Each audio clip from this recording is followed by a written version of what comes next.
Let's talk board resignations. While I was at the UNC, one of the many statements that did not sit well with me would have been one of our deputy political leaders, now a minister, saying, you see all them people who wouldn't even make a statement to help us, all their fancy position, they wouldn't even make a statement, but they're supposed to be UNC members. When we get into office, I don't care who it is. It didn't matter to me their qualifications. Those who stood by us, them getting board position. I want to hear nothing about it because their loyalty will be rewarded. Remember, those aren't my words, but I know somebody might clip it 20 years down the road to make it seem as though I said it. But so be it. I say that to put the whole issue of board resignations and the forcing of board resignations into context. You need to ask yourself the question, what is the motive behind rushing these boards to resign? Are UNC loyalists clamoring because Kamla Persad-Bissessar would have had limited ministerial positions, though she tried to create a lot? Kamla Persad-Bissessar would have had a lot of senator positions, a lot more than the last, but limited. She's depending on board positions to keep people at bay, I think. Allegedly, of course. These are all my conspiracy theories. Nothing factual here, right? Except for the statement that I made in the beginning. That one was a factual statement that was made. It wasn't a private conversation. It was said out loud, but not everybody is willing to speak up anyway. I digress. We need to, one, see the motive behind the forceful resign. Secondly, the manner in which this UNC government is handling things, dare I say, it is downright nasty. Putting board members' cell phone numbers, calling them deranged, talking about their behavior is unlawful.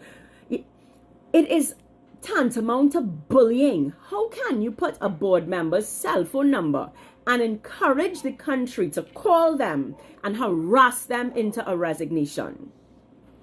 CEO of the Caribbean Corporate Governance Institute, Mrs. Kamla Rampersad de Silva, did a very well-balanced, mature article asking and going through, the headline was, should board members resign? And she spoke about, what is the Westminster principle? But of course, we already know that Kamla Persad-Bissessar does not follow the Westminster principle. Otherwise, she would have resigned in 2015 and 2020. Otherwise, we wouldn't have the House Speaker that we have. Otherwise, we wouldn't have the Minister of Energy that we have. We wouldn't have some of the senators that we have, the junior ministers. So what we know is that Kamla Persad-Bissessar does not hold fast to any Westminster tradition or principle. So let's put that aside. Traditions, though, does not necessarily mean that it is the right thing to do. So she went on to say that in some situations, you've actually seen tradition that the companies remain without directors, without a board for up to a year. That's madness. That's instability. So rather than having all of this underground nasty campaigning, bullying and forcing people to resign, we should be, as a country, discussing maturely, debating maturely. Is it best practice to have 100 and how much ever state boards just simply, an exodus of board members, mass resignations? Does that do best to instill investor confidence? Is that best practice? Some of these companies, believe it or not, the state does not even hold the majority. Some of these companies are publicly listed companies. These are the mature discussions that we need to have, that I fear neither the PNM nor the UNC are interested in having. And the UNC's ground campaign is nasty and it is dangerous. I have some questions to the eater food, because the bottom line is you are trying to eat a food, and that is why you're clamoring, and every day on social media you're auditioning for a board position, begging, hoping, your last resort, because the senators' positions are filled, the house speakers filled, deputy, everything is filled. So the last thing for you to eat a food is to get a few state contracts or to have a board position. Thus far, one position, which is the chairman of WASA, has been publicly announced.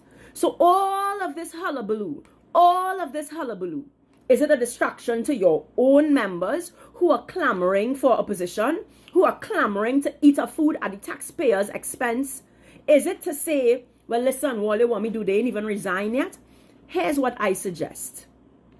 We want a comprehensive list of all board positions available. Next to it, you will see this is who's been appointed thus far. This position is vacant because they have resigned. So, for example, we know Heritage would have resigned. Udicott would have resigned. I don't have a list of everyone who's resigned thus far. But that would be another conversation where people were saying, ha ha ha, they resigned because they're guilty. That's why they're trying to hide.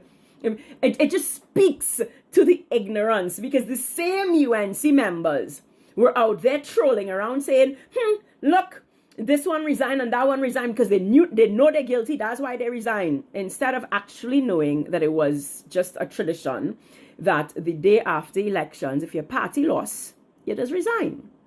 But all of that just shows the ignorance, unfortunately, of those who vote and put certain people into power. But I digress. Here is my challenge to the government. We want a comprehensive list. These are the board positions available, meaning all the board positions. These are the state companies, these are the boards listed out. And then next to it, you can put vacant because that PNM political appointee resigned and you are yet to fill it.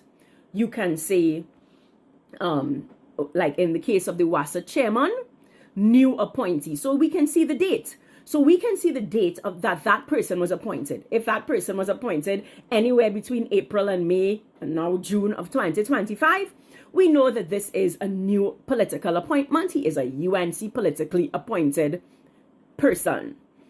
If we see it was February 2024, then we know that this person is still PNM. Let us have a comprehensive, mature list going forward. Don't come and talk about, don't test me and with this and with that, and then put in people's cell phone number for the country to call and encouraging the country to call and bully them and harass them into resigning and all sorts of things. We want a country that is mature.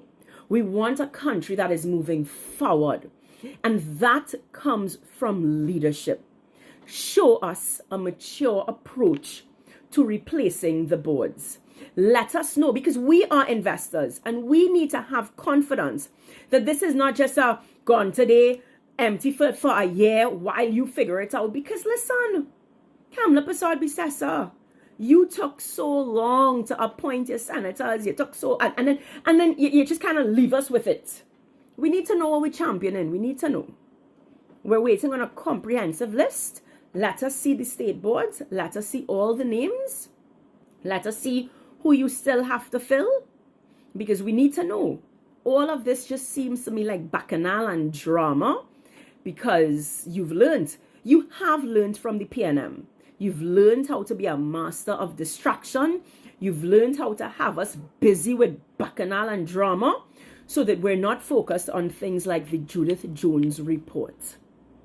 I'm waiting, Kamla Persad-Bissessar, by the way, on the Judith Jones report so that we're not focused on what's going on with the 10% increase that you promised. What's going on with the finance press conference that you said about 3 weeks ago was going to be held. These are conversations. What's going on with Forex? Do you have an actual policy? My 10 minutes is up. Trinidad and Tobago, stay focused.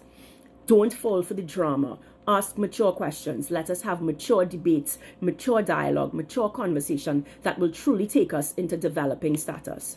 Over to you, Madam Prime Minister.